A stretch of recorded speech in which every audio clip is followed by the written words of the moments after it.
guess we'll jump in. Sound good? Yeah, let's do it. How's it going, everybody? Welcome to the Music Production Podcast. My name is Brian Funk. I make music as Afro DJ Mac, and on this show we talk about making music. And there's a person here today that I'm quite excited to talk to about making music because I've been a fan and follower and student of his for a while, and that is the legendary personality that is Cuckoo. What's up, Cuckoo? How are you, man? Hey, nice to see you. Finally get a face behind those glasses. Yeah, a lot of people say that to me, actually. Yeah. Yeah, it's really cool to talk to you. Yeah, likewise. I mean, your name too has been something that's been around for the majority of the time I've been doing my stuff. I've been aware of your stuff as well. So nice, finally meeting.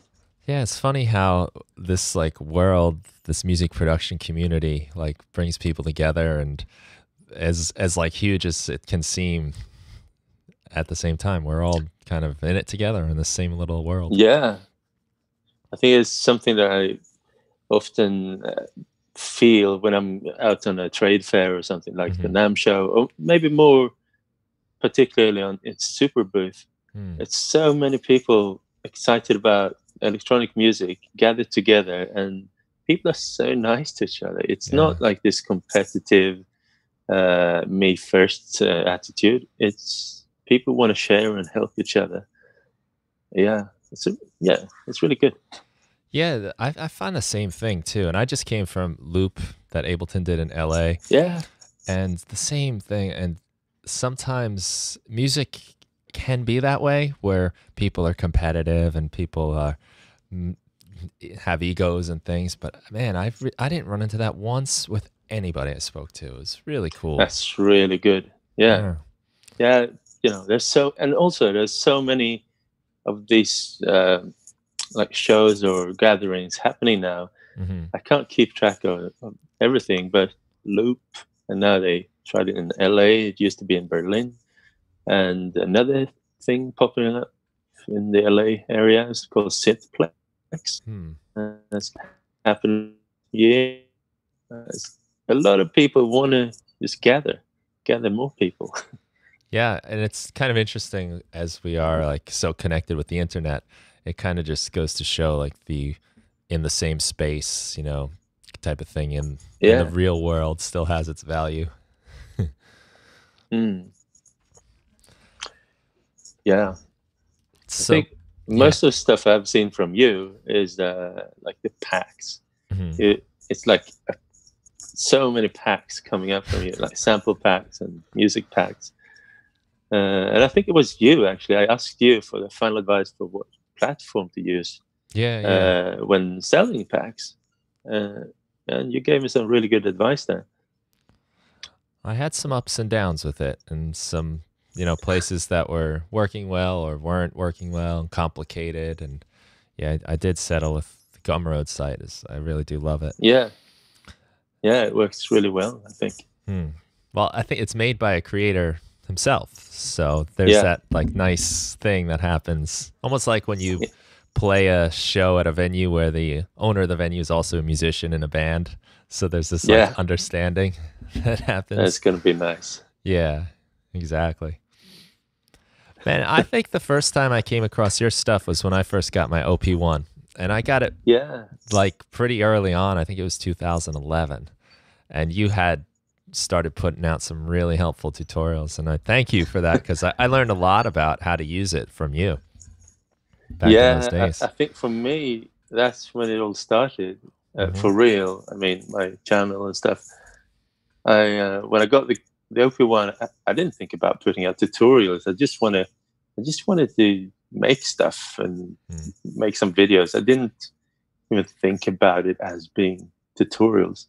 Just kind of documenting for myself, ironing out how do you do this, and just it's like this thing to share the journey. And then suddenly a lot of people responded to it and I really dig that stuff. And just prior to that, I was trying to make a second album, and it didn't really go that well. So like one of my early OP1 videos was supposedly my last video, and then Oh yeah. everyone responded so well on that video. So I was like, wow, this is maybe I'm not gonna make an album, but rather make like YouTube videos. Yeah. It's a whole other strange path that, I never, I'm the same way. When I first put out an Ableton Live rack, I, I was kind of trying to start a blog and document what I was doing. And yeah, then like the response was surprising. Like, oh wow, Yeah. more people are paying attention to me when I do this than they ever have for music before. Yeah. So it was kind of I exciting. mean, deep inside, I really would like my music to be as interesting as my tutorials, but I know that not everyone can have this magical music appeal that some really spectacular artists they have. But I think I also get a lot of really good vibes from people watching my music jams. And like a couple of months ago, I went to Moscow and I made a whole 1 hour set there, which I recorded. And yeah, a lot of people were really positive about that too. Like, so yeah, I'm actually quite happy when people respond to my music as well. Yeah. I feel a similar kind of pull myself, where, and I think part of the reason I kept going with the tutorials was it would be a vehicle for music, and I had no idea where this was going to take me. But there is like, and now I find myself like struggling to find the time to fit the music in. Yeah, I fit the music in with all the talking about music. But it is definitely something I'm looking to incorporate more in what I do. I think you do a nice job in your way and of kind of sharing your music with what you're teaching, and kind of giving us both at the same time. So it's exposing people. Yeah, thanks. It's baked in there all the time, but when you're making a tutorial, it's getting the music really good is secondary. Yeah. Like getting everything clearly explained is the primary goal. And then if I happen to strike some nice music as well, that's very fortunate. Yeah, I know that feeling exactly. A lot of my half-baked ideas get into the world through tutorials and demonstrations. Yeah. So you were just in you said Moscow?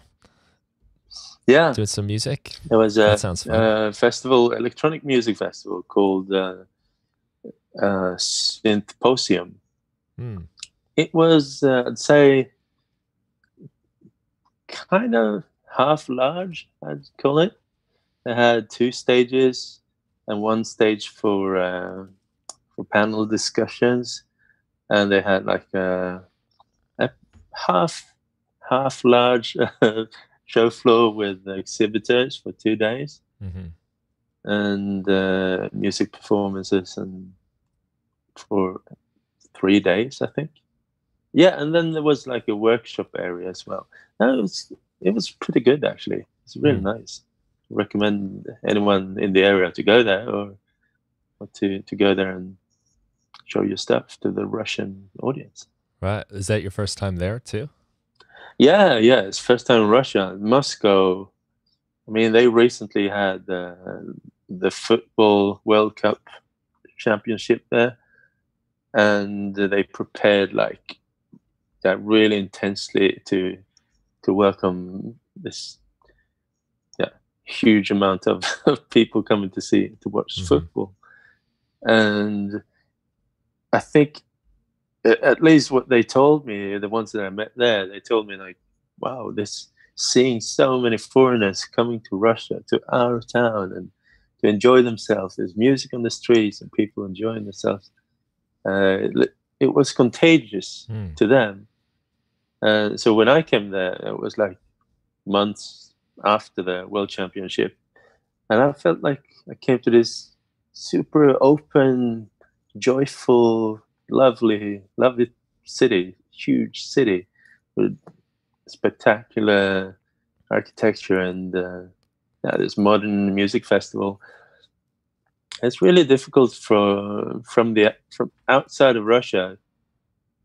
The image you get of Russia is more like what media paints, and Yeah. it's so tainted of politics, Hmm. I guess. So, I mean, all the people there, none of them are politicians except Yeah. politicians. You know, Right. They're just yeah. No, I had a really, really positive experience there. Yeah, that's nice to hear. I was kind of curious about that too, because like you said, that's all you see until it's amazing when you get to a place or and you actually meet the real people there and not Yeah, just this whatever's being told to you on your television. And you know, and in your case too, you're immersing yourself there. You're really, and this is what I always liked about going places to play music, is you're not just a visitor, you're even part of the culture. You're making the culture while you're there. yeah, yeah. It's true. And to have that And welcoming is great. I went there to see. I played a show, and I had one kind of session where I was talking about my career of YouTube and Hmm. career building, and then I went to the show floor to check out stuff and mingled with people. Yeah. Yeah, I'm so glad I went there. I think I'm gonna try to go visit more of these, yeah, smaller and more local, uh, yeah, places like that. Hmm. Yeah, that vibe definitely struck me when I was in LA about a month ago for Loop, and that the power of getting people together with that positive energy.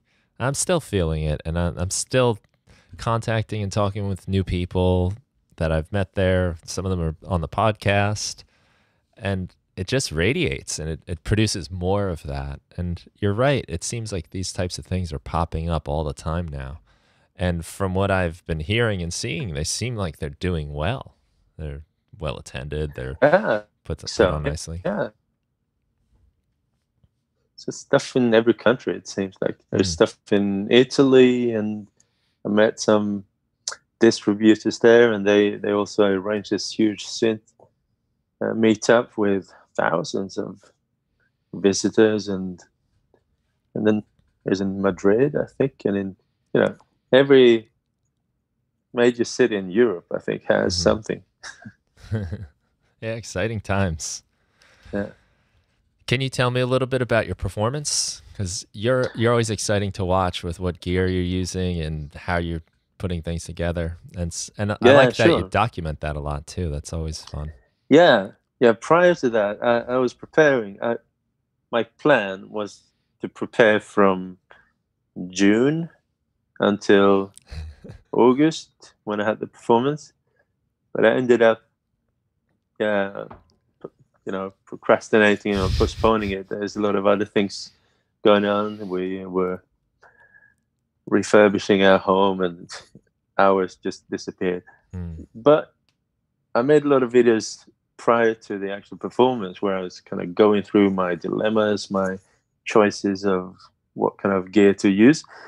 And I ended up making a whole new set with the Digitact as my main machine, Electron Digitact. It's a quite simple sample player, but with the Electron depth of project management and lots of patterns and so all the main sound was coming from the Digitact, and then I was using a small device called the Beat Squeezer. That is a sample player, and I made specifically a couple of pianos for the Beat Squeezer, which Mm. I played through MIDI, also from the Digitact.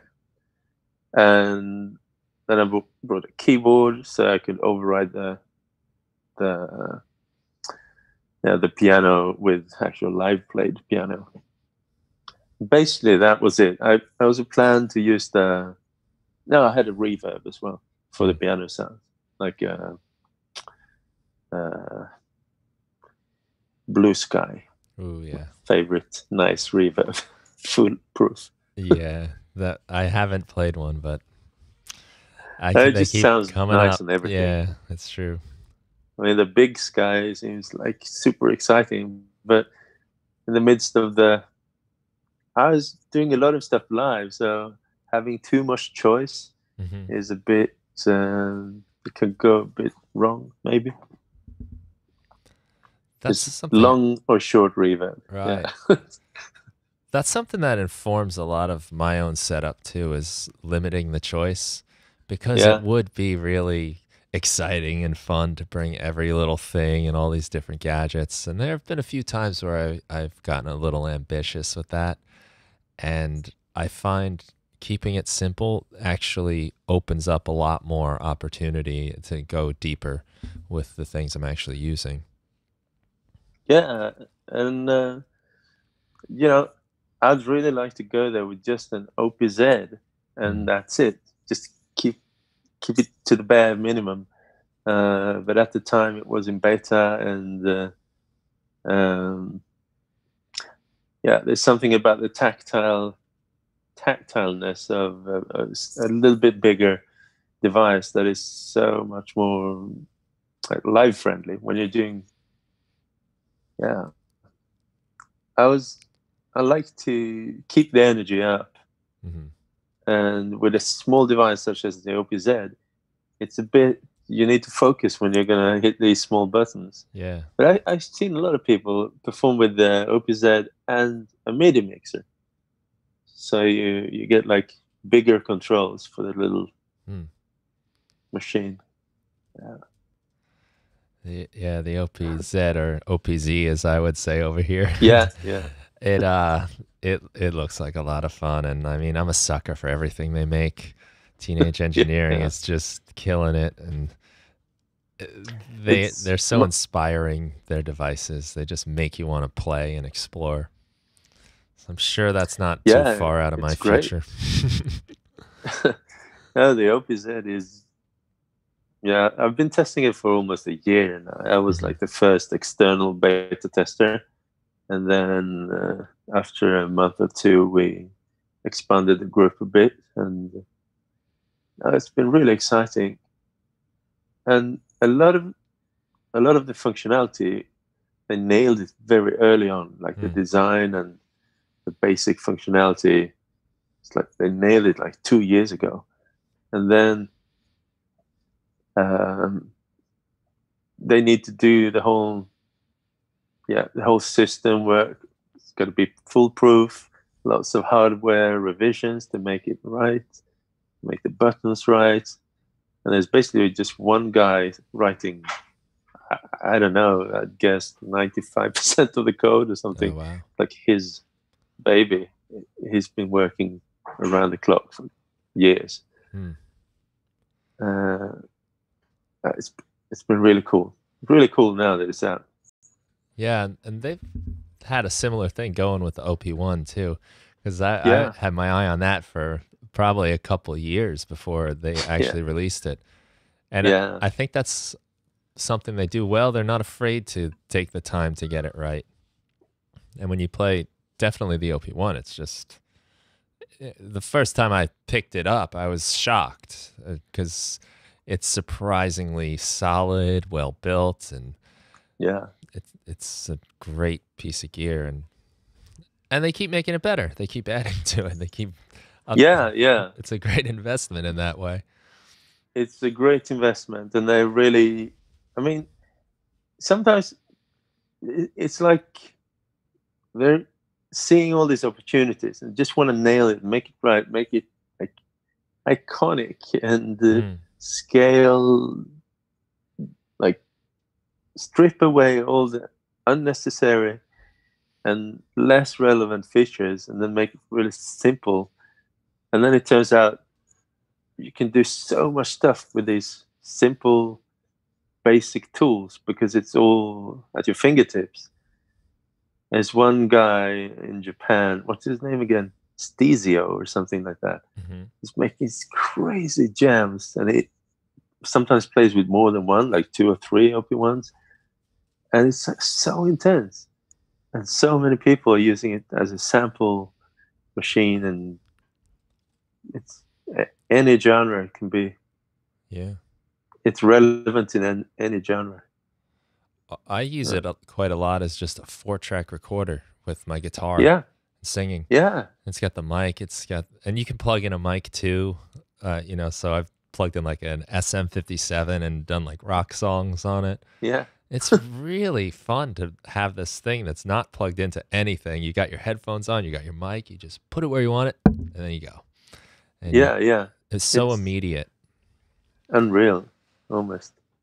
I miss a lot of that kind of immediacy and like, using computers and going in deep with hooking up and connecting all kinds of different hardware. Whereas when I was younger, I had a 4-track cassette recorder and one mic and one guitar, and that was the end. There was no messing Yeah, around. Just get to uh, work. it was something I kept in my bag all the time. But now the OPZ has kind of replaced the. It's something that I keep in my bag at all times. It's much smaller, Hmm. easier to carry because it's flat. There's no knob sticking out, and it weighs next to nothing. So I think, in a way, as something that you keep in your bag at all times, they kind of compete with themselves. Mm. But the OPZ is not a 4-track recorder; uh, it's a sequencer, Yeah. and the OP1 is a sample recorder. Yeah, they're very different. Right. You were doing a little bit about sequencing some iPad synths with that. I see. So, Yeah, and you're finding that's- that a fun way to work? yeah, I think so. I mean, I get excited when some new synths come up for the iPad, and I play around with it for 25 minutes and then never again. I have a lot of that same There's something experience. about physical instruments that just appeals more to me. This muscle memory, physical relationship with the stuff. But when I have a physical sequencer for the iPad, Mm. it just made it so much more approachable for me. I mean, there are a lot of really great sequencers on the iPad, but then you need to swipe around on the swipe screen, and if you put your hand on it, you can mess it up. Uh, yeah, really, and I think you can be really efficient with a hardware sequencer if you compare it to a software sequencer. Hmm. I I have a don't know, similar I just like experience with it. a lot of my iPad Yeah, apps, and some of them are incredible and deep and sound amazing. They kind of get lost though, because the iPad does a billion things, and yeah, it just kind yeah. of, if any one of those were a standalone type thing, I'd probably use it all the time. Yeah, yeah. So, I guess something I kind of wondering about the way you work is you are definitely inspired by gear. It seems like as new things come out, you like to incorporate new stuff into your workflow, and that's one of the struggles I personally deal with: the excitement of a new piece of gear, and having fallen for that many times. You start collecting a lot of things, but not really getting to know them too well, or not using them to their fullest. Is Yeah. How do you deal with that? Do you try to like milk it for as much music as you can and then move on, or how do It's it's a curse. you? I mean, I get really excited about new stuff, Mhm. uh, and some of the excitement dies after a little while. But with some equipment, it becomes this reference point that you can come Mhm. back to. Um, and but when I sat down to make my the last live gig in Russia and planned it all out, I asked myself this question: what gear should I use and why? And Yeah. it came down to I want I only want gear that I think is fun to play with. If it's stuff that I don't really like on a personal level, it shouldn't be in there. Hmm. And the Digitact is like a super basic sample player, but it really sounds great, and it's flexible and fast, and it's so much fun to use it. So Mm. that was like my number one choice. Like, it needs to be fun for me. And there's a lot of other stuff as well that I think is fun, but I think I always try at least to learn something really well. Uh, but if I'm making a lot of videos, like I made a video about modular sequencer a while ago, and that was great. It's a really great sequencer, but I don't play modular that much, so I kind of ended up not using it that much. Yeah. But I know it's there, and maybe I'll find some use for it suddenly. Hmm. Yeah, I have like all these like weird plans of like configurations of gear and software that I think I'm going to get to one day. Yeah. It's kind of also the way I am with music too. I have so many types of music I want to make. I love, Uh, I come from playing guitar, so there's any kind of guitar music, even just singer-songwriter stuff, no electronics whatsoever. And then there's the other side of me that wants to go like full on electronic. I want to do ambient albums, and it makes it hard to pick a direction. yeah. Yeah. I know what you mean. But that's also something I wasn't really thinking about the direction too hard. But Hmm. when I started making that last live set, I also want to make music that is fun for me. Yeah, Uh, and I'm not really good with genres. It always turns out to be this cuckoo music that represents me in a way, and I don't know if it's relatable to any genre out there. But yeah, when I start making the music, uh, it's there has to be some sort of smile factor that drives me, right. and I'm not afraid to trash ideas if I don't like them. Like, I had a huge amount of stuff that I made there, and then in the end, I had probably enough for 2 hours of music. And I went through everything and I said, "No, it's not good. This not this. Yeah, this one is good if it goes there." And then I kind of just Hmm. deleted everything I didn't like. That was kind of nice, actually. Just Yeah. delete really half bad sequences that weren't making it.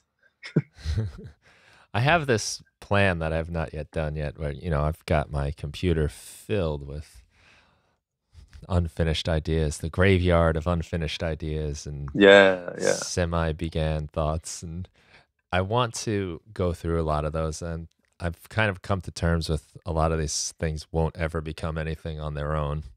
This track from 2012 that's sitting around that I'm holding on to.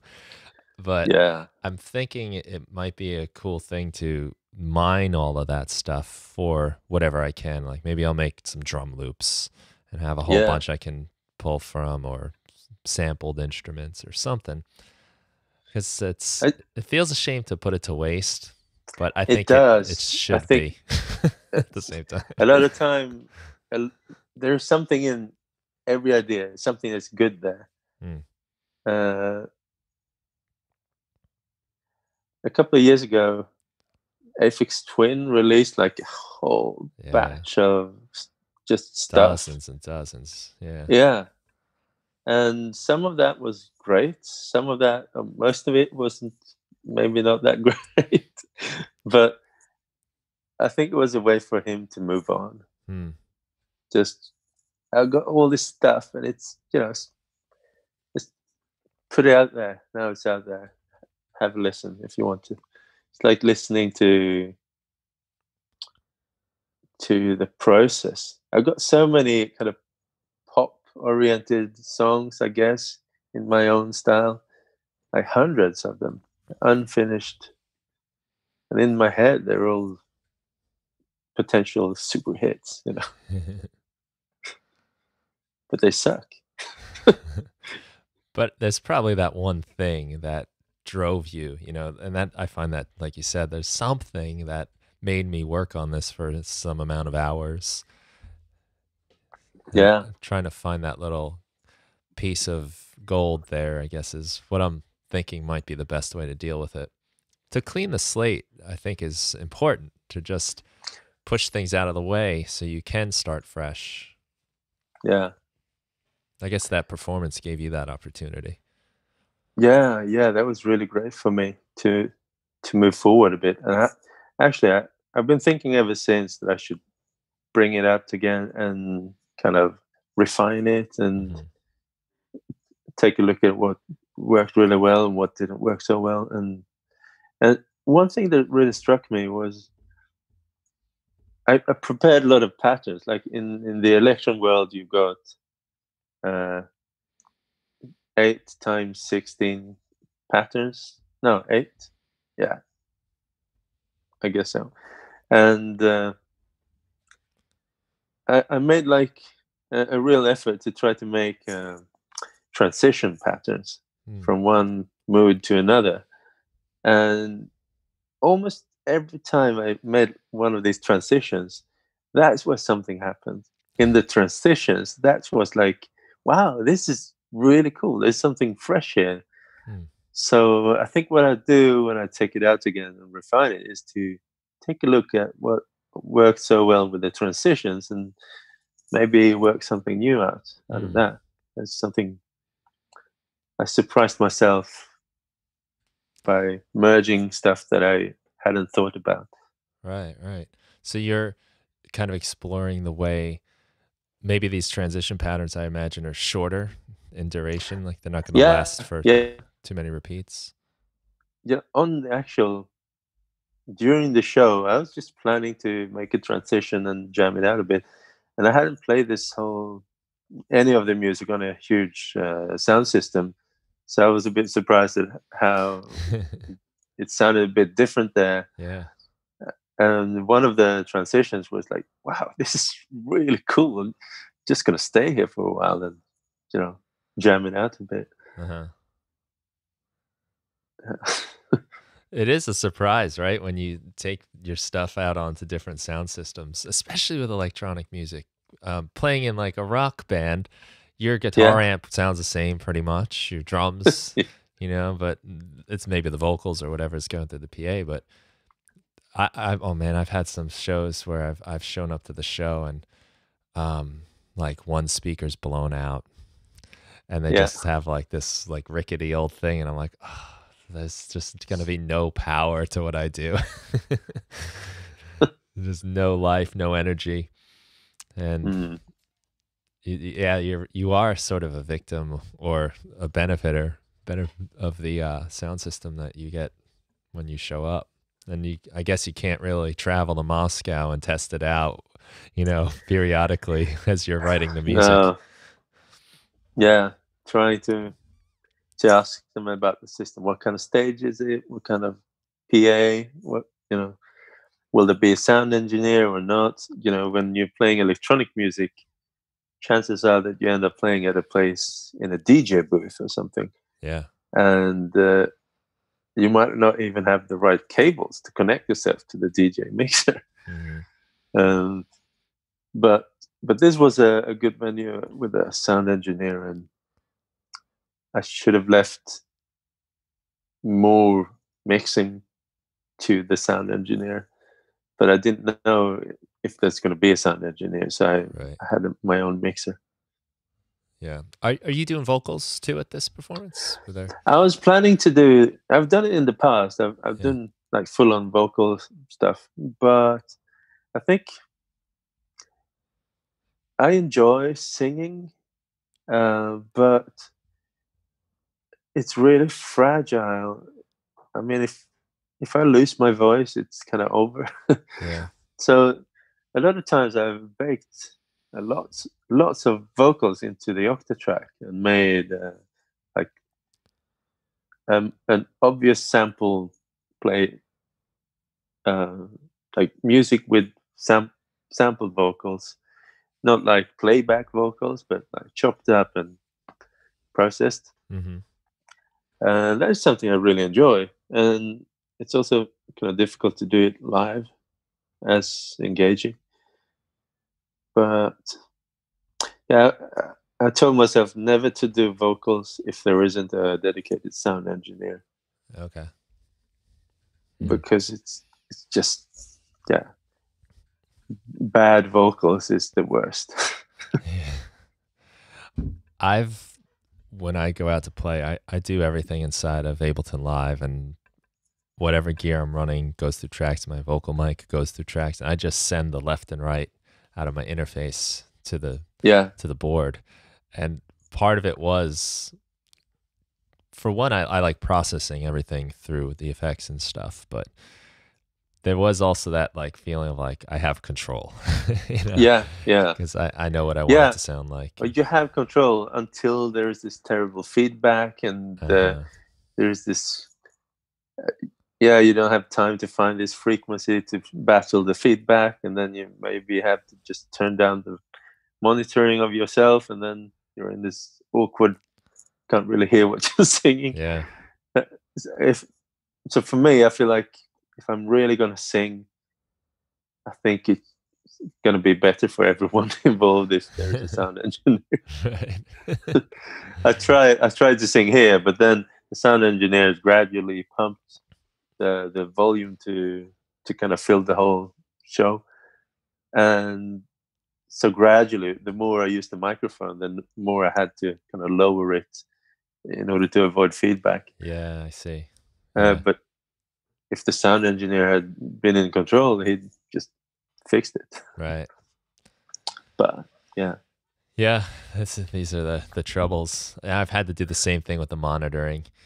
And then it's weird because, again, like electronic music, playing pads that change constantly or whatever, it's not like your guitar, or at least it's still your guitar. You can still feel it. You can still yeah, tell what yeah, it's doing, even if you don't hear it too well. But when you can't hear what these knobs and buttons are doing, especially when they change, yeah, it's a different world up there. yeah. I think I made a lot of performances with only the Octatrack. There's something I enjoyed as well, but the Octatrack for me is more of a performance machine, something where I can arrange a lot of stuff. I don't necessarily use it for composing. I kind of half compose stuff in the computer, and then I make some stems, and then I finish the composition on the Octatrack. With the Octatrack, I really actually developed a very like a muscle memory for the Octatrack, where I can really feel what I'm doing, because there's so many very important shortcuts there, which just gradually, the more you play, the more you kind of get them into your body and fingers and intuition. So that was something really, really good. And with the Digitact as well, which is even simpler and more. There's like one way of doing things on the Digitact, which, yeah, you can be really efficient with it. I really like that when I kind of merge with the machine. Yeah. I think that's important. And you are like crafting your instrument, even if you are using a particular box, you're combining it with different things. And now this is your instrument, and it is important to practice it as if you were practicing a piano or a traditional musical instrument. I've been in contact with Lippold Haken of Haken Audio, and he's the Continuum? developer. inventor of the continuum Yeah. fingerboard, which is really spectacular. Um, what do you call it? That expressive Yeah. instrument, really MPE, fluid, right? That's the red and amazing. black, kind Yeah, of yeah. long. There is It's like free fabric pitch. almost. Yeah, it's like neoprene. The surface is neoprene, and underneath there is some magnetic rods resting on some springs. Hmm. So there's actually a mechanic, like a tad of mechanics underneath it. And where was I going? Well, we're talking about designing your instrument and learning it and he, playing it like that. yeah, he always gets this. He has this. Maybe it's different now, but he told me many times that people going into electronic music instruments, they think that the instrument is going to solve all their problems and be a slave to all of their desires and just fix everything. Like you press a couple of buttons and it'll be awesome. But with a continuum fingerboard, specifically, you need to really practice. It's like almost at the level of an acoustic instrument. You need to be really precise. You need to practice, practice, practice, become better and better. And with every different sound, you kind of treat the instrument differently because it sounds different, and then you behave different with this. Yeah, you interact in a different way. And I think that is true with most electronic instruments. Really, just in the beginning, you maybe not realize it, but the amount of time I've spent on the Electron machines, specifically the Octatrack, the Analog 4 or the Analog Keys, and the Digitact. Like when you spend that much time on it, that's when you kind of merge into one entity. Yeah. You become one. That's when it's fun. Yeah, and those machines do require a little bit of learning. I've got the Yeah, analog rhythm drum yeah, machine, and yeah, yeah, I kind of thought I'd be like, okay, plug it in and let's go. yeah, Nah, not quite. But it is rewarding as you do get to know it. And I'm really still playing on the surface of that machine, but there is like a relationship you have to cultivate and nurture with it. yeah, yeah. Truly. And also, and then they drop like an update, and it's a couple of new engines there, and like, wow, this could be such a cool bass line. And Yeah. like the analog rhythm is, for me, actually the most powerful bass computer device. All those drums, the kick drums, and they could be really great Yeah. bass sounds. Yeah. Heavy, thick. Yeah, Yeah. yeah, Hmm. So let me yeah, ask you a little bit. You are doing so much. You've been consistently doing so much for years now, and keep showing up with new things, and you're learning all this new gear all the time too. How are you doing this? How are you making all this possible? well, it, it's never enough. Uh-huh. In my head, I I don't do enough in my head. Um, like I don't know. It's like watching someone else do stuff. When I'm watching you, I get like an email notification like, "Hey, I just dropped this new pack," and then seemingly 2 days later, "Hey, I've got this new pack." It's like, what? Didn't you just drop a pack? And maybe it was actually a month earlier, but it feels like Mhm. you're just dropping so many cool sample packs. And I think in a way, maybe it's a little bit like that with me too. Uh, I'm making a lot of videos and content, and I'm learning a lot new stuff.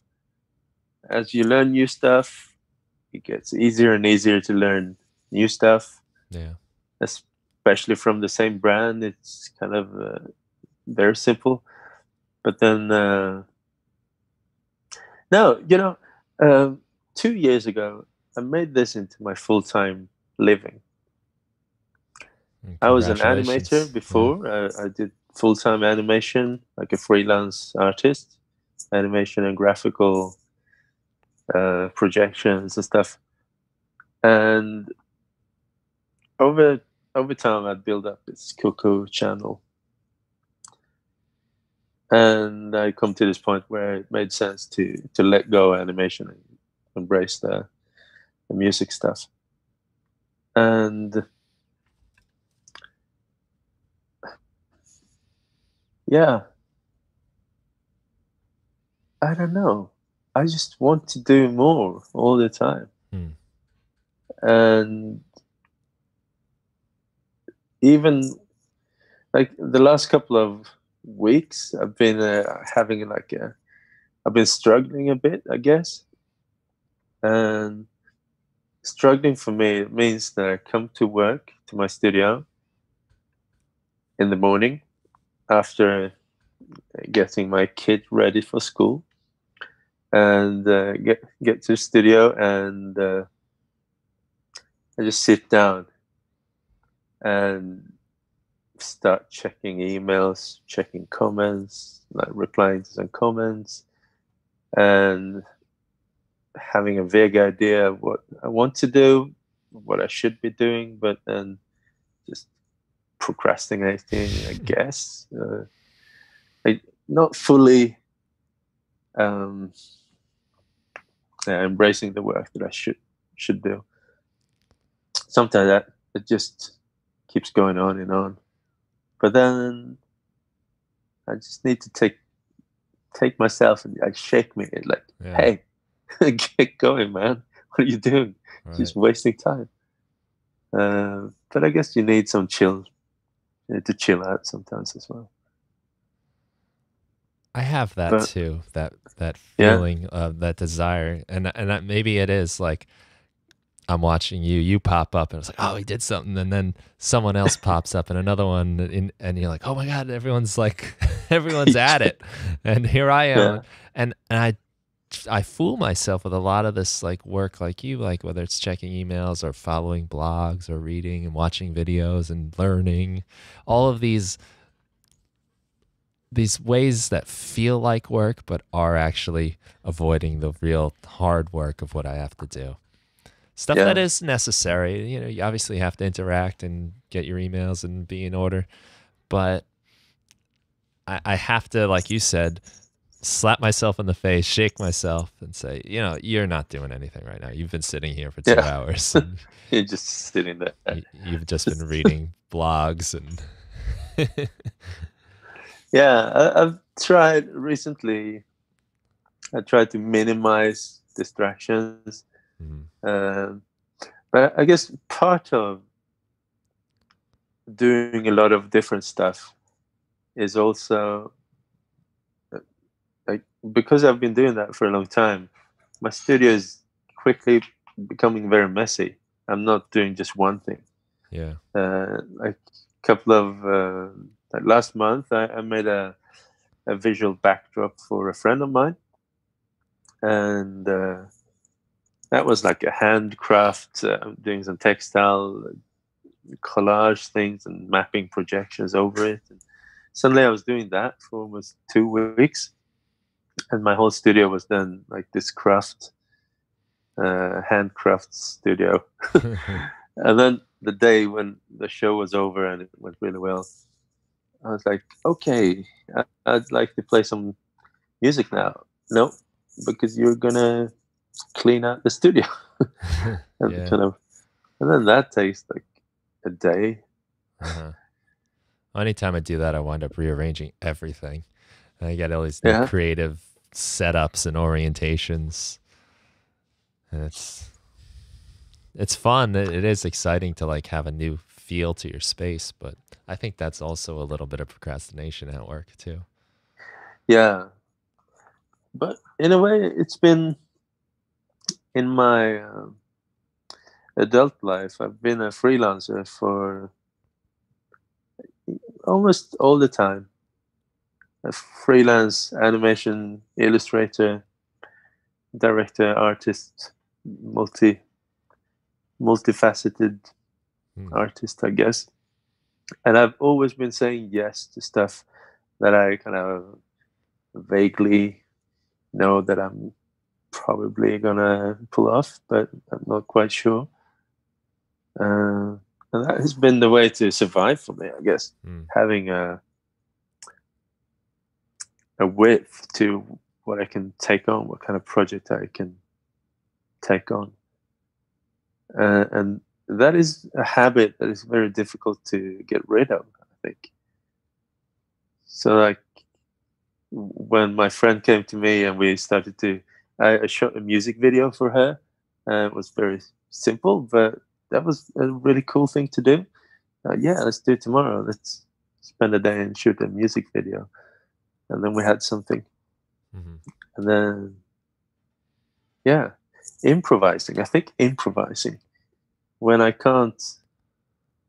need to follow, even if it's myself and my own directions, when my own directions over myself get too tight, I kind of lose interest. I work best when I improvise. Yeah, you like that freedom. You just mentioned that before we started talking too. Yeah. It's good to know. I think I'm into that as well. I know that I do need a little bit of guidelines too, though, because I can very easily just spend hours kind of making noises and doing nothing. Yeah. Today was a terrible day. I just came to the studio. I was gonna make a new video about something, but no such thing. I was spending a lot of time learning a new machine, which checking out Synths Deluge from New Zealand, like a kind of half small device with MIDI and sequencing and stuff, and yeah, like jack of all trades, master of none. No, really interesting machine. And then I was just spending more all day with that. Yeah. There's a whole new direction, I guess, right? And that's new style, new everything. Yeah, everything was new. Just a new sound engine, samples, right. New workflow, totally different from Electron or anything else I know. And reading the manual even is something that weren't all that clear. And yeah, but that, it's okay. It's stuff that I wanted to do anyway at some point. I was planning to do it this Christmas, but yeah, just doing some of it today. But then in the end, I was feeling a bit bad because I didn't make the stuff that I told myself to do this morning. So I'm gonna make a try tomorrow. I have to imagine that little bit of guilt you're feeling is probably part of what has brought you to where you are, though. Because without that, it's easy to just not feel bad and just keep going in whatever direction you please. But you've got a little bit of that kind of, I get it a lot where if I don't feel like I did something, there have been days where I get up early in the morning, I do something in the morning, and then late at night, I'm like, oh man, I wasted the day. And I'm like, what are you thinking? Yeah. Like, you just did that. That was today. Yeah. Too much. Too often. I wanted to ask you, you said 2 years ago you hit the point where this is your real job now, right? And yeah.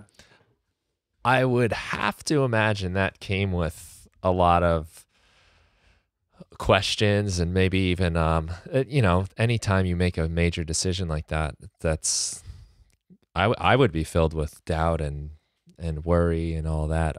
How did you know? What got to the point? What happened? Well, I've been obsessed with animation, drawing, and music for all my life, I think.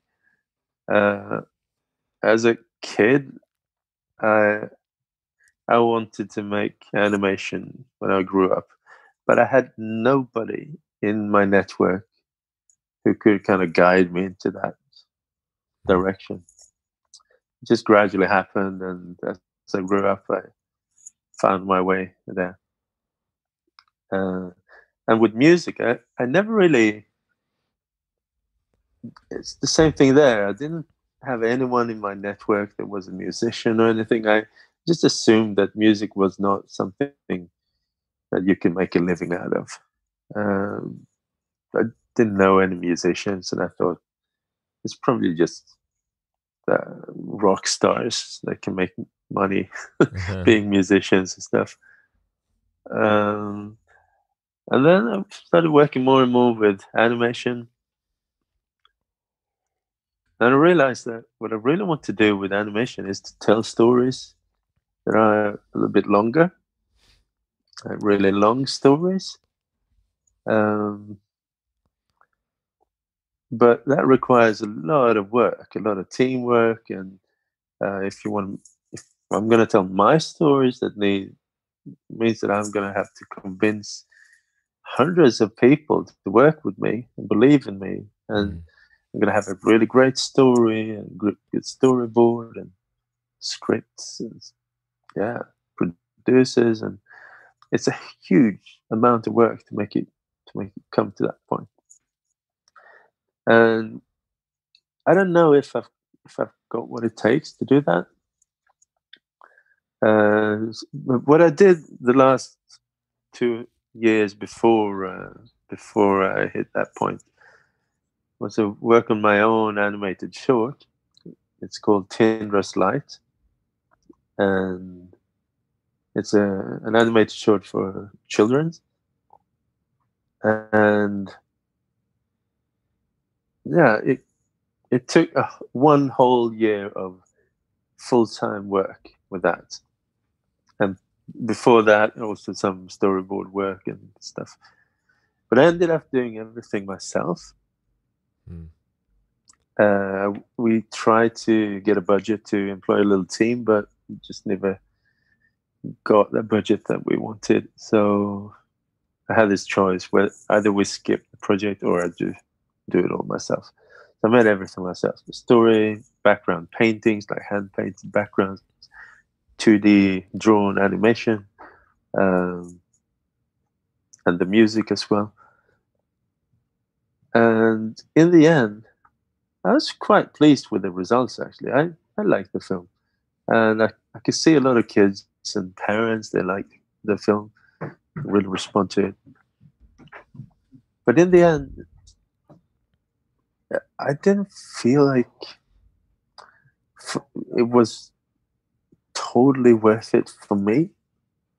Right. I could see what I did. I was happy with the results. Happy with um, how the film communicated to kids and parents specifically. But I put all of my effort into that film, and also knowing that I I wanted to set the bar here, but if I did that, I was not going to finish it. So I set the bar here and knew that I could keep a consistent level of quality throughout the whole film. And that was also a bit. I know I can do better, but I need to be here in order to make it. Actually do it. And and then in the end, you air it on some television, some film festivals. No awards. No, people say, "Yeah, it's nice, it's nice." And I was like, "Oh man, do you know how much work there was?" Yeah, no, I like it. It's nice. There's no big response, and at the same time, I was doing this. I was also making stuff for, on my YouTube channel as Cuckoo, and and every time I put out something, people are so thankful. And and when I go to a music trade show, and people see me, it's not like they see, oh, there's this famous guy. No, they say thank you. Come up to me and say, oh, it's you. Thank you for teaching me the octave track. Well, thanks for yeah, teaching me how to use the digitac. And this feeling of appreciation has, it's just not, I've never achieved that with animation, but with the music stuff and my YouTube channel, it's, yeah, something that I can feel every day. That feels so rewarding for me personally, but also on a greater level. Like, I feel like I'm actually improving people's lives. I'm yeah, what I do matters to people, and yeah. So I said, yeah, scrap the animation. I'm done with it, at least for now. I've got a lot of stories still in my head, but maybe later. Hey, that's beautiful, man. I mean, that's like the highest calling, right? You know, to do good for other people and help them, and that appreciation has got to be incredible. I mean, I feel it towards you too. I mean, I've gotten so much out of what your work, and and also on a place like, on a platform like YouTube, there's so much. Yeah, it's the internet. People are mean, but on my channel, people are nice. People are nice to each other. People are nice to me. It's, yeah, I'm really happy that people behave, and there's a nice mood around all my comments. Sometimes there are people that say something, but that doesn't matter. It's just the internet. Yeah. Well, I have to imagine that a lot of that has to do with your energy too. I mean, you're never negative. You're always positive. You're always having fun, and your personality is warm and welcoming and excited to explore new things. So you're gonna, you know, you're probably not the kind of person that those kinds of people really want to be around anyway. Those negative people. You're not. I hope so. Yeah, that's an important thing too, is in our world where it is very easy to find the negative, and I don't even know if I believe that it's any worse off. I think I'm in the mindset really that although we hear about all the problems and the, you know, the strife and things, I do think like when you meet people, you know, in general, like people are good. Yeah. And I think like it's nice that you're putting that out there, and people are responding to that, obviously. Yeah. Yeah. That's like, yeah, if nobody would care about all the stuff that I do on YouTube, it'd be a much darker place, I think. It'd be much harder to keep it up.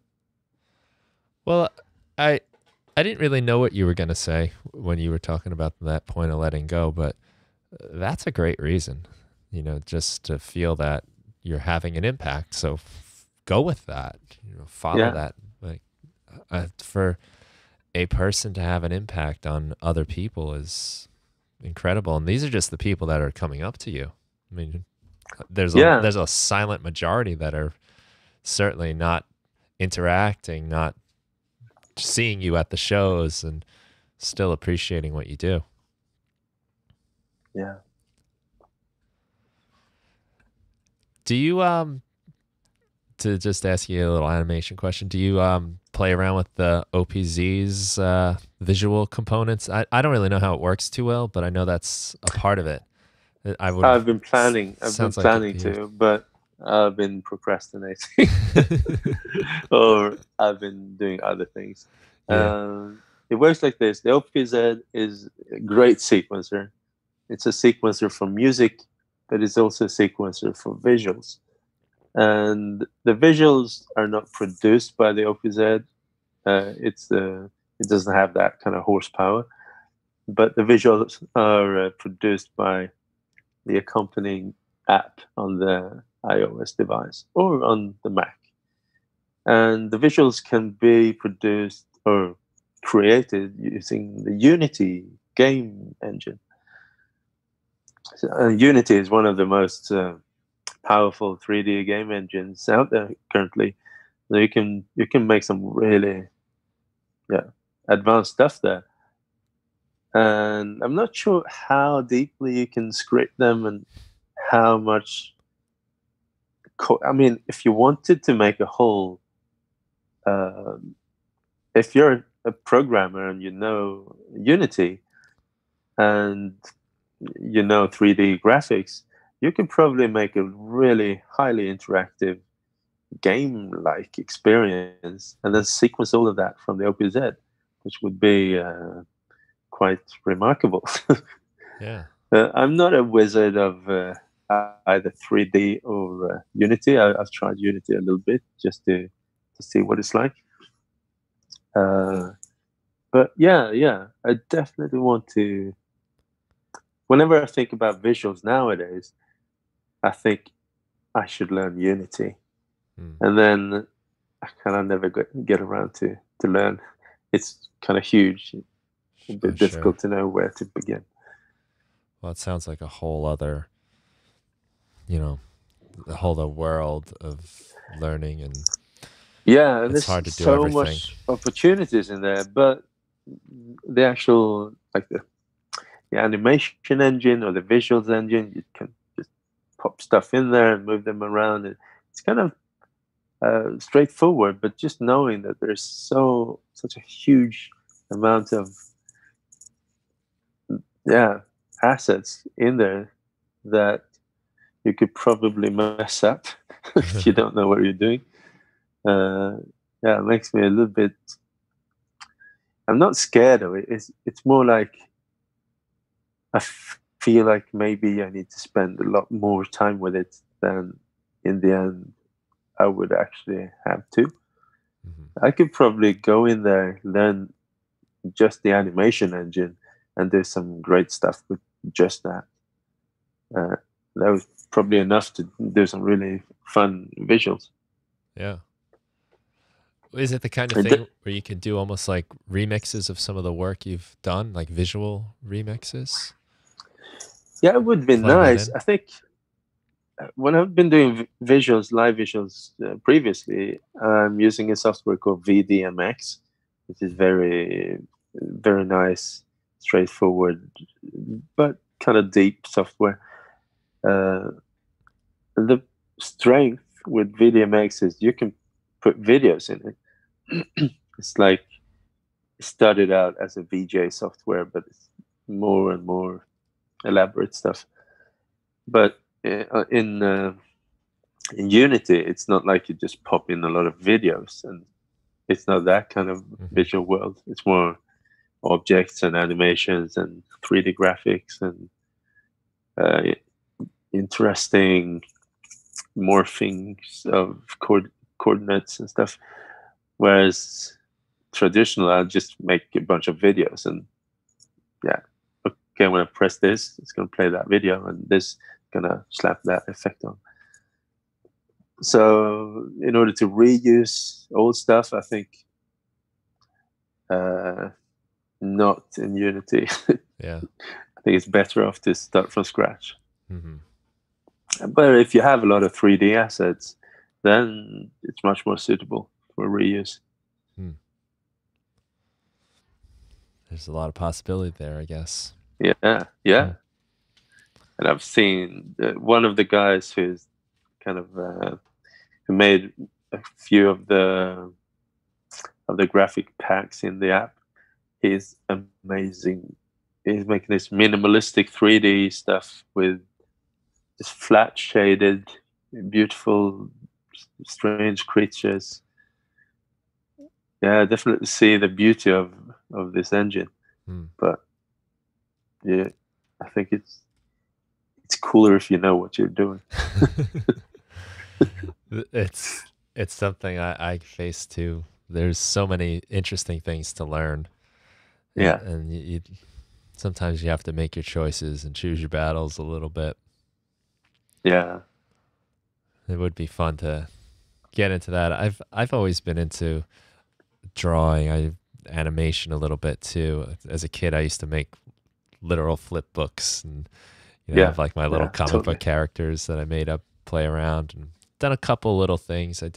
I was using Flash um, to make little like music videos, Yeah, and there's an app on the iPad that is called Doink, like Doink. It's yeah, spelled yeah, Doink, which I love. I love it. It's pretty simple, and I yeah. was I've seen making it. little cartoons, really short loops that don't make a lot of sense, but you can like take your individual characters or individual shapes and objects and sort of compose them, and then taking those little clips and putting them inside Resolume. And then Yeah, I got my little dancing cartoons playing behind the music, interacting through MIDI. And it's a lot of fun, but man, it's that in itself, it's just as, and maybe even more time consuming than making music is. yeah, yeah, yeah. Sure. Animation is like the boss of time-consuming Yeah. activities. To get just a couple seconds of, of actual content is a Yeah, long time. like if you're a game graphics artist, you know how to use your software really well. You can move forward really fast. Um, but if you're not, everything is new to you, and just making a 3D um, object that's yeah, it's a bit challenging. It's going to take time to learn all the new tools and what software you're going to use. Is there an exporter for that software that's going to export it into the right format? And yeah, Yeah. The I guess it was really only like one actual full cartoon I made with Flash, and this is going back a solid 10 years. yeah, It was for like a 2-minute song, and it yeah, took me the whole summer, the entire summer. yeah, And yeah, I had a lot of fun, yeah. but I have a yeah, I have a history of making animated music videos. Actually, uh, I made a couple of yeah. Mostly it's like 3.5 minutes to 4 minutes, and that's quite a long. Yeah, a 4 minute song is a long animated short, hmm, and then you need to solve it in 2 months. It's like super hectic work. right. Yeah, it's daunting. It's something I really do. I enjoy it. Maybe not as much as doing music, but it every time I think about starting doing that stuff again, I really do get like, uh-oh, that feeling. Yeah, yeah. When I think about starting an animation thing, I think about the stories. Hmm. Uh, there's a lot of stories, like untold stories, and the more I watch animation, the more I fall for the stories that are kind of true, uh, truly touching stories about people that feel real, Hmm. that don't feel like characters, they feel like people.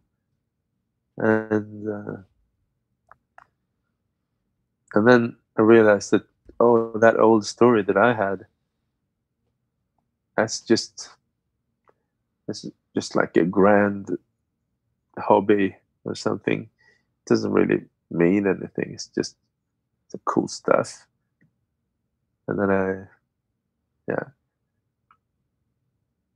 yeah, I don't know. If I'm gonna make a story again, it, it's gonna be really hard to Hmm. move on that because I have so high standards. Yeah.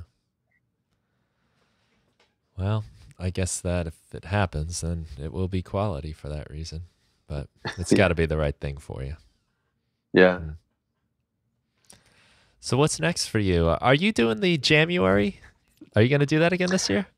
You got me I doing it last year. Yeah, yeah, I yeah. loved it. So many people joined Yeah. in. That was great. And I watched the thread. People still do stuff on the same tag. Yeah, I see that. That's yeah, it's great. I've been thinking about it, but I think the last year, I it was a bit much. To Uh-huh. to be honest, it's kind of brought me to my knees. But I Me think too, a little. there were some people that were just doing jams on one particular setup every day. It was the same hardware, same setup, Hmm. and I think I'm gonna follow that kind of dogma Yeah. this time around. Like only the OPZ or only whatever I decide Yeah. to use. Is that way I can really, I know that I can pull it off every day. Right. Yeah, I was all over the S- place too, and yeah, there were a lot of days it was like 11:45. yeah, yeah, Sweating it. I'm like, "Oh man." yeah. But I managed to do it, but yeah, brought me to my knees is a good way to put it. But I think it's really good. A lot of people who were doing it, they were so thankful for this whole movement, Yeah. and like, yeah, finally I got a reason to to get my stuff together and just do stuff. Hmm. And especially on Instagram, it's a really good format.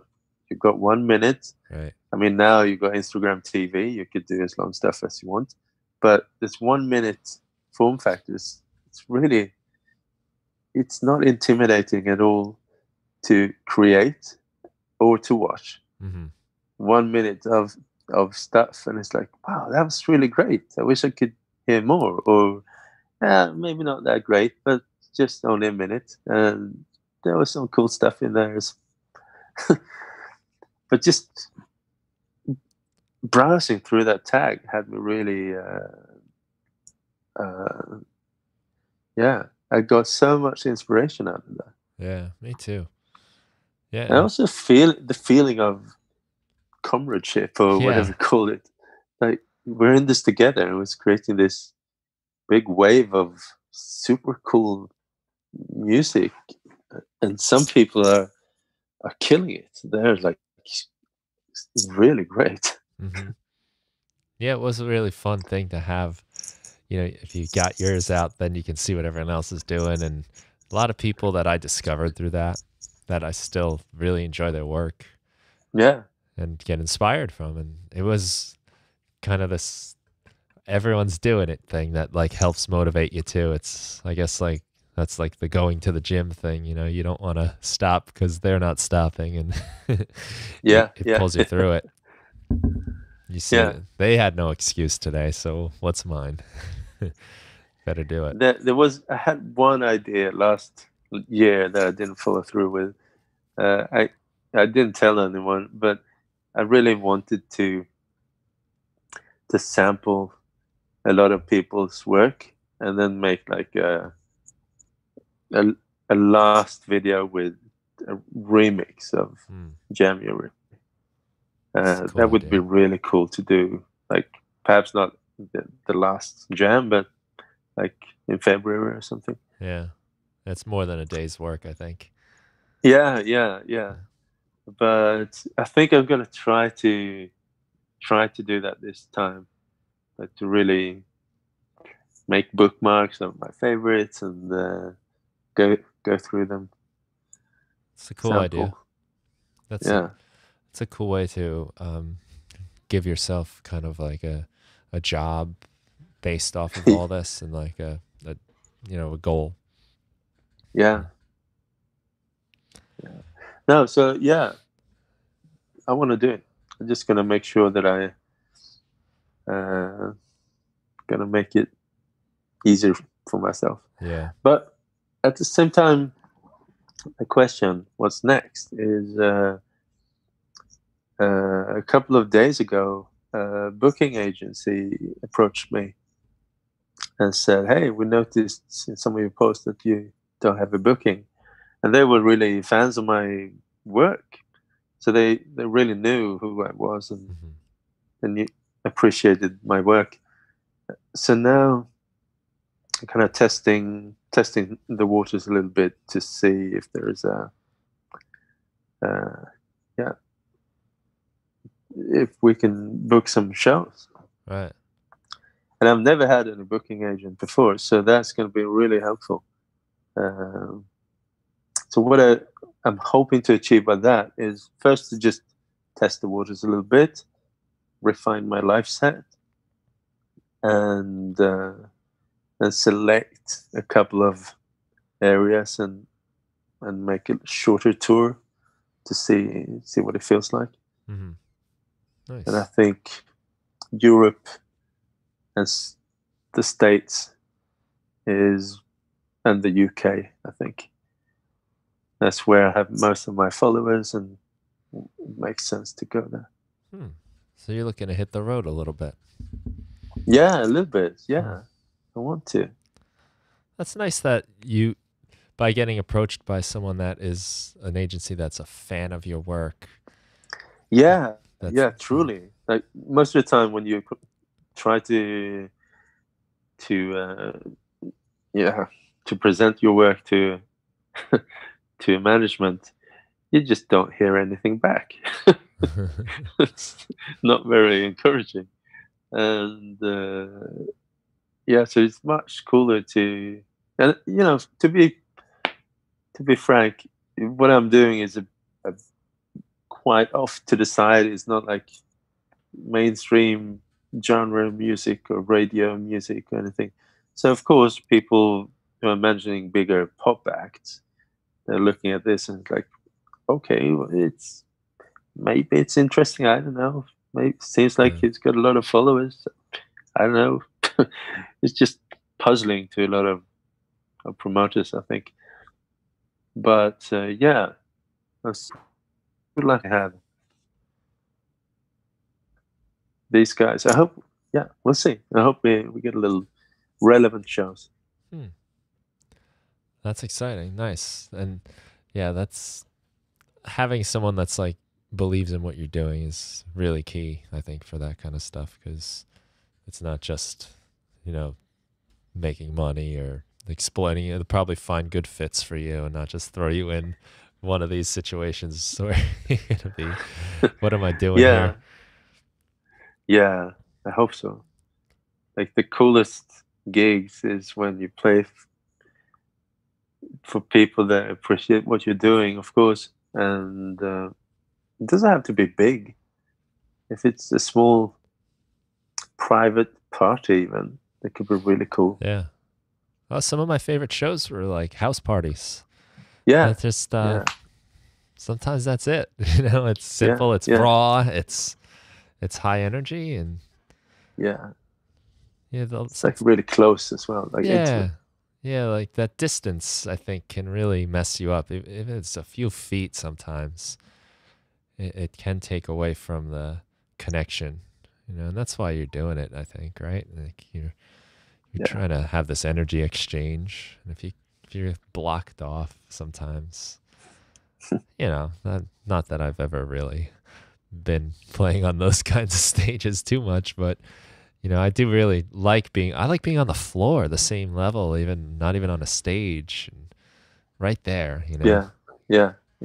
That's fun. That's like a punk rock aesthetic I like a lot. Yeah. Very cool. Well, listen, I really appreciate your time, taking some time out to talk to me and share these thoughts, and also being so open about all your work. And of course, thankful for what you do, in general. It's like really inspiring for me, and it's always high quality, always informative, always entertaining too. And it's great work. I hold you at the highest level of this type of job, I guess, whatever this like thing that's starting to develop here. I think thanks. You're a top player there. So thank you for taking some time. Thank you. Thanks for inviting me, and thanks for it's cool to see your work too. To see,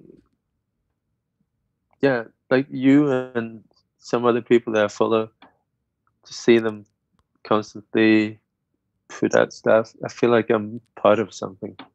Yeah. It's not just me. Right, right. There's something it's like happening. you're my colleague. Oh, cool. Yeah, it is like really nice. It's very inspiring for me every time people that I enjoy their work from put stuff out. There's the excitement of seeing what it is and taking it in, and then there's like, okay, now you go. Now it's your turn. Try to do something, and it keeps me moving. Yeah, it's great. And to me, I think that's inspiration is the best theme of any YouTube channel yeah.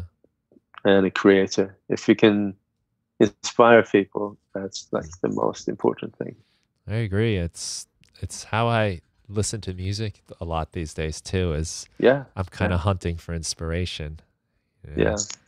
And yeah, so I'm very thankful, and you're delivering it on a very consistent basis for me. So Cool. thanks. Thank you so much, mate. Where do you like to send people to get you? Like, what is the most easy or most direct way to find you online, so that the people listening, if they don't already subscribe and watch? Yeah, it's a bit scattered, I guess. I think maybe Instagram is becoming more and more like the easy to approach platform. On Instagram, I'm True Cuckoo. A lot of people have trouble spelling cuckoo. Not only people that are not fluent in English, but even English people, like Coco or Choco or all these spellings. But True Cuckoo on Instagram. And from there, I sometimes link to my YouTube channel. I link to my, you can probably link to Facebook through Instagram, I guess. Right. Yeah, you've got and to my stores. I got a t-shirt store, like this t-shirt. So it's t-shirts.truecuckoo.com.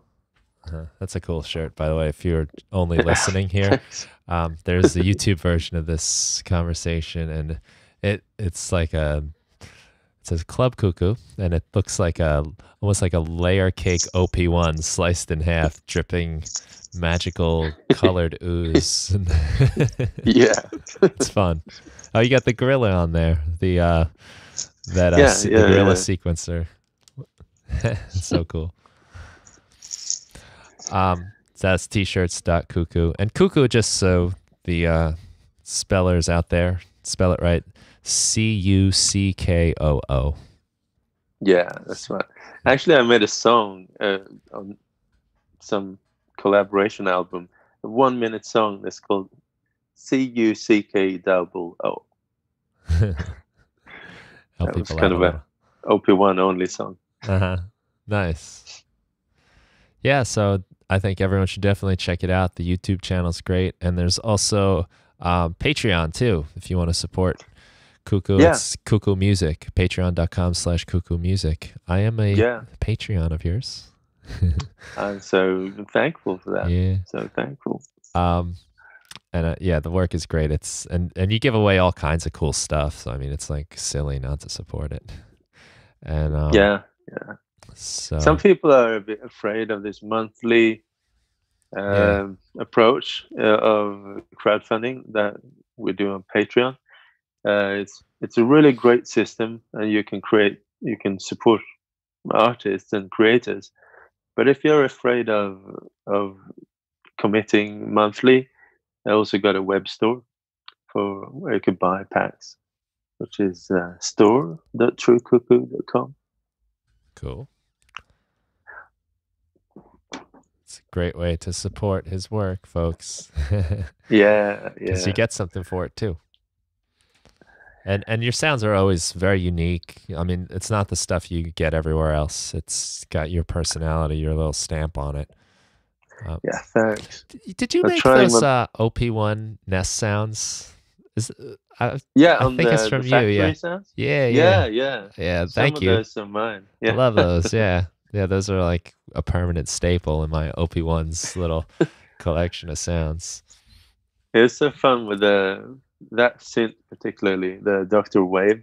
Uh-huh. It's like it's one click where it just makes sense. You kind of there it is, the Nintendo sound. Yeah, it's great. Right.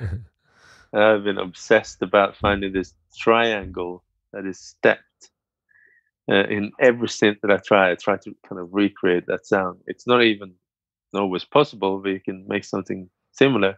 But on the OP1, the Doctor Wave, you can create very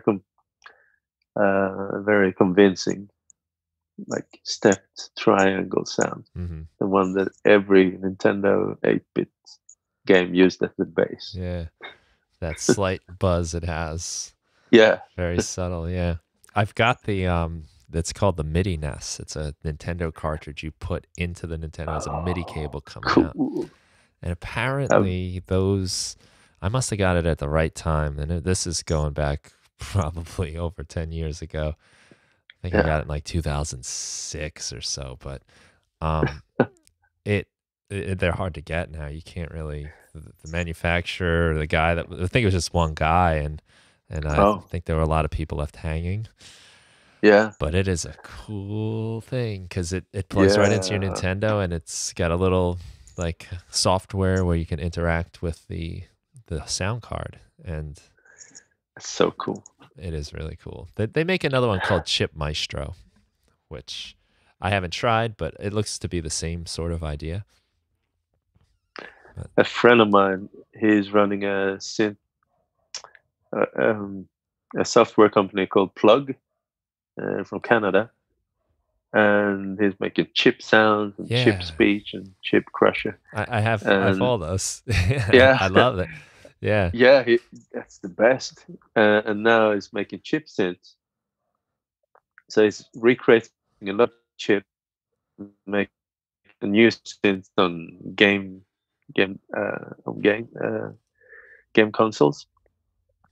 And he told me that in the process of analyzing all of these chips, he built kind of a synthesizer where he can pop a cartridge in and play all the sounds. Wow. On the cartridge.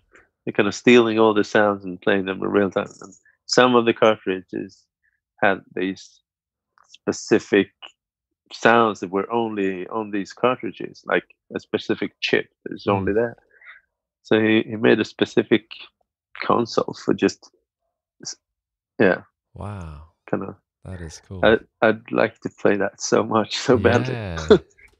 Yeah, let's get that into production. yeah. Their stuff is great. The chip. I think it's chip speech. It's called where you type in the words and then you play. Yeah, like that's great. What is that? That's so cool. I used that on January last year a couple times, and the chip crusher. Yeah, it's like right up my alley. This old video game sounds, but just the lo-fi stuff too. Love that kind of stuff. Yeah, and the first new synth that he released in the chip synth family was Porta FM, which is a super genuine recreation of this specific, what's it called, PL series FM chips on these smaller, crappier FM synths in the 80s. Just sounds. I got goosebumps when I tried it the first time. I really love different FM synths, but when I heard that one, it's like, it's so genuinely perfect. Yeah, I can attest to that too. That's another one I've bought from them. I think I have almost everything they sell. That's a big fan of. Yeah, and I'm not in the position of releasing any new information, but I can taste that there is something really cool on the horizon. Nice. Yeah, I'm always excited when they come out with new stuff. Cool. Well, I think we were saying goodbye a few minutes ago, right? So Yeah. we got we get So, wrapped right back into this. But yeah, yeah, thanks so much everyone for listening, and thanks again to Cuckoo for taking the time to be a guest. cool. Thank you. I'm glad to be your guest, and thanks everyone for listening.